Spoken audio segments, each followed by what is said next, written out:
Let's talk to her about it. Yep. One of the guys that we could absolutely consider is Governor Scott Walker. And Governor, how are you? Hey, I'm doing well. Thanks for having me on. How did you feel last night?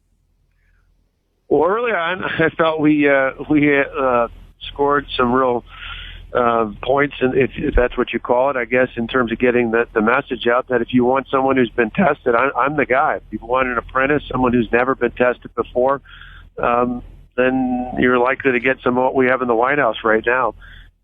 Mm-hmm. The apprentice line was fantastic. It was the quality of time, and I think we used at the time, the limited time CNN gave us, even though we tried to get in there many a time, we used it to the best of our effect to get that message out. When you walked off the stage, did you have one opinion of what happened, and then you listened to the people, the press, and then saw the reviews and everything else, and have another, or did they sync up for you? Oh, I think going in, we knew the narrative, no matter what was going to happen, was that they were going to say Carly had a big night no matter what, and obviously they said that. I think the other impression was the feedback I got from folks, not just in the press, but from across the country we talked to, was a frustration that there wasn't more talk. I mean, I mentioned that, broke in at one point and said, well, that's what's wrong with this campaign. We're not actually talking about issues. We're talking about personalities. But it seemed pretty clear that CNN was trying to pit people against each other for ratings instead of talking about the issues. I will tell you that I heard you say that, and I heard a couple of other candidates try to get it back on and say, what are we doing? We're attacking each other, and the real target here are the policies that are on the other side. Well, the policies of Donald Trump and the other side of the aisle. And I think that actually, at least for me, because it was such a circus at times, for me, I actually found myself saying about people like you, even Chris Christie, who I am not for at all, when he was saying some things like that, I'm like, yeah, fine. Can we just have an adult conversation here, please? Right, because there's real issue. I mean, I mentioned briefly, I would have loved to have them question, push back, put me on the spot. I've got a plan to repeal Obamacare, literally to repeal Obamacare, and to get Congress to have to pass it by signing an executive order to require them to live under the same rules as everybody else. Ask me about it. Probe me about it. Ask me about my tax plan. Ask about energy independence. Ask about using all the abundance of the energy we have here in America. Ask about any of those things. But those weren't the questions they were asking. It was, well, hey, you said this about this person, or you said this about that person. Ironically, one of my sons pointed out something interesting. He said, Dad, you didn't get asked many of those questions because you don't attack other Republicans. You just attack Hillary Clinton. Let me ask you this, Scott. Let's go through some of these things. I know the tax plan of Rand Paul, which I'm in love with. I know the tax plan now. I heard for the first time flat tax from Ted Cruz, which is great. I heard somebody else say they'll abolish the IRS. What is your... Was that Huckabee? Mm-hmm. What's your tax plan? Yeah, we're going to roll out week by week, so we'll roll out in greater detail. But for us, I mean, I wish I would have got more time on this because I was right in the Reagan Library. Our plan is modeled after the tax plan of '86, what Ronald Reagan did. Simplify the code. He had two rates, brought about one of the most extended periods of economic prosperity in American history. There's a model there. It is a proven model. It has worked. A simple, flat concept that we've done in the past. It didn't just apply to individuals. I think you've got to do the same thing to job creators. We did that. We can actually see more of these jobs that have been parked overseas come back to America and put more of our fellow Americans back to work. But again, instead of spending a lot of time talking about that, we were asked about who took a jab at whom and what they thought about that. And I hope in the future we'll have more chances to talk about tax policy. But we have one right now. All sorts of other things. Hold on just a second. We have that opportunity right now. You got 10 million people across the nation that listen to this program. So let's take that opportunity right now. And let me go back to tax policy. You know, what used to sound really good to me was the Ronald Reagan plan. And if we could get that done, I'd be happy with that.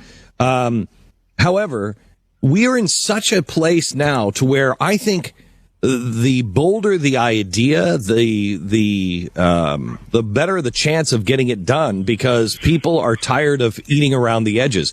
Why not abolish the IRS and give me a flat tax? It's Russia does it. It's 18, 15%, whatever it is. Here's what it is. How much did you make? What's 18%? Put it in an envelope and send it to us. Well, it's pretty similar to what Reagan did. He had two tax rates, same sort of concept out there. Back in 1986, it was 28%. We'd adjust it for current numbers today, which is what we'll roll out. To me, it's essentially almost the same sort of thing you're talking about. But the difference being, if we could say to the American people, this has worked. This is not in theory. This is something that has worked. It brought about this extended. In fact, people talked even last night about the 1990s and the balanced budget. The balanced budget wasn't because of Bill Clinton and Congress. The balanced budget was because we were still benefiting from the economic boom, the residuals of Ronald Reagan's economic policies, not just with tax cuts, but reducing the size and scope of the federal government. Imagine what we could do if we had a Republican leader who was willing to push in the White House to get both the House and the Senate to act on these issues instead of having a split Congress like Reagan did. We could go even further. I had a hard time listening to the nonsense last night about the war on drugs. Marijuana, smoke it, don't smoke it. Really, that's really not the crux of our problems in America, especially when we're about to vote for a deal that says, hey, Iran, we're your buddy, and screw Israel.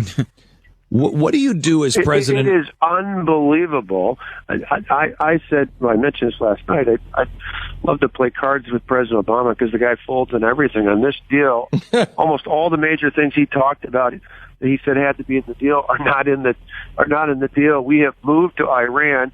When Iran didn't come to us because they wanted to be really nice people. They came because they were on their knees. They were crippled because of the economic sanctions that were in place.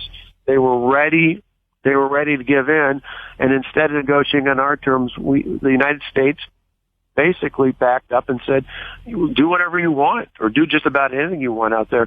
We need to terminate the bad deal on day one. To me, anybody who says that they're not prepared to terminate that bad deal on day one is not ready to be president of the United States. So that's why I spent the time, and I got knocked on this. President Obama came out and said that I needed to bone up on foreign policy, to which I laughed, saying this is the guy who called ISIS, the JV squad in Yemen, a success story. He wants to talk about boning up on foreign policy. The bottom line is a bad deal for America. It's a bad deal for Israel. It's a bad deal for the world. It doesn't just open the door towards a nuclear race in the Middle East. In the short term, the money that will be freed up from these sanctions being lifted will go not into helping the Iranian people who really do want to be free of this oppressive government. It's going to go into Hamas and Hezbollah, some of the worst terrorist activities in the world that are directly aimed at Israel, and ultimately for Iran, who hates us just as much as they hate Israel. This is a bad, bad deal. Let me ask you this. Let's switch over to ISIS. And I said 6 years ago that there would be a caliphate established, it would sweep the Middle East, and then it would begin to destabilize Europe and the Western world. That is exactly what happened. We are now in the final stage of destabilizing Europe. It's amazing to me that all of the refugees, or I should say the vast majority of refugees that you see that are trying to flee into Hungary and everything else, all seem to be 20-something guys. It's like, you're the only ones. Really, just these 20-something guys happen to be trying to get in everywhere. This is not the way that you save people. This is, Saudi Arabia has room for 2 million people. They can take in all kinds of refugees. They should be taking their own kind. How do we separate the Muslims that you don't know who the good Muslims and the bad Muslims are? How do we separate those guys from the Christians who you do know who they are? And how do we do something to help the Christians who don't have any kind of history of trying to behead people? Well, you got a combination of things. You've got refugees, you've got people seeking asylum. I think there's a difference on asylum, and that's part of it. You got to sort that out.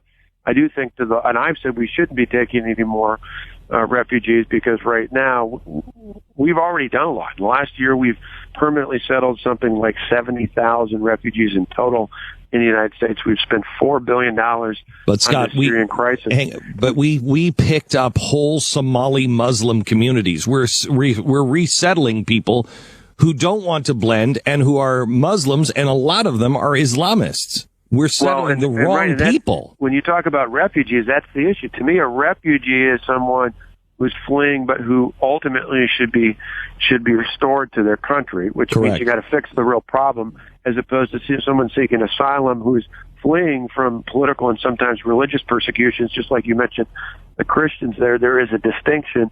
But with the refugees, that's why we should be drawing a line and saying until we actually deal with Assad, until we deal with ISIS within Syria, why would we be taking any more refugees when we're not fixing the fundamental problem? We're only going to exacerbate the symptoms of that problem. Would you grant asylum for those who are being marked for death? Christians, absolutely. And Christians, Jews, others, for people who are being prosecuted, or not prosecuted, being targeted, persecuted, because their religious beliefs, particularly in that region, as Christians, absolutely. So, Scott, we have, 3-4 months ago, we didn't know who you were exactly. We've had great conversations with you.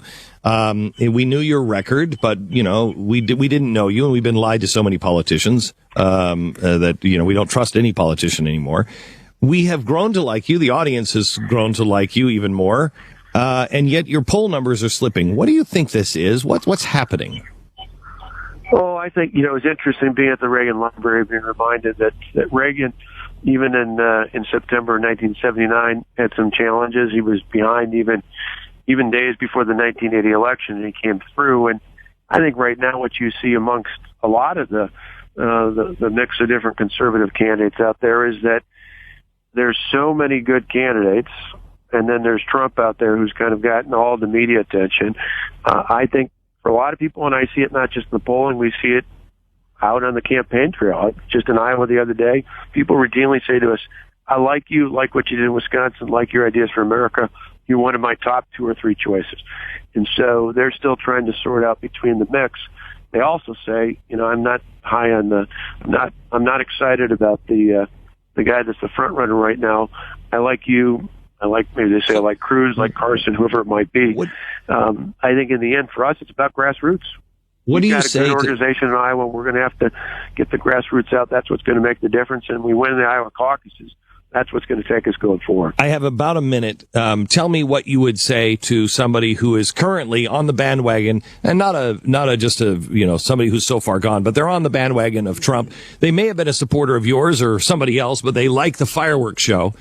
Talk to them right now. Why should they come to you? We have about a minute. I'd say in the end, we had an apprentice. We had a novice, somebody we didn't know who they were, where they were going in the White House, somebody who said things that many Americans liked and it didn't work out very well.